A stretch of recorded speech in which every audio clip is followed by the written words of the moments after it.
Изминатиот викенд беше најголемиот полициски час. Забрането беше движењето на сите граѓани од петокот од 16 часот до понеделник до 5 часот наутро. Аптеките Eurofarm, Живафарм и Зегин беа достапни за граѓаните на Велес и во текот на викенд деновите. При телефонски разговор со дежурниот фармацевт овој викенд на аптеката Eurofarm Лидија Русјакова ни извести дека состојбата на движење на граѓаните било по потреба.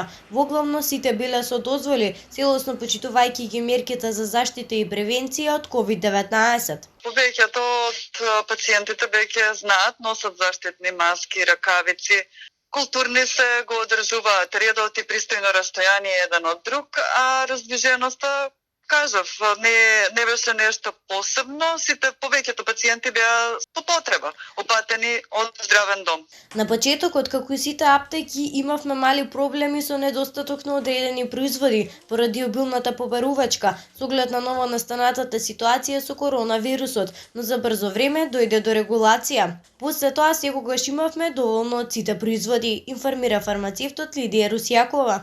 Во однос на најпобаруваните производи во овој период се маски, ракавици и средства за дезинфекција. Ситуацијата не била променета и овој викенд, известува дежурниот фармацевт од Eurofarm. Аналгетици, најчесто антибиотици, антихистаминици и маски, ракавици. Во однос на работењето на аптеките овој викенд, со оглед на великденските празници, големиот полициски час од управите на аптеките велат дека ќе известат дополнително.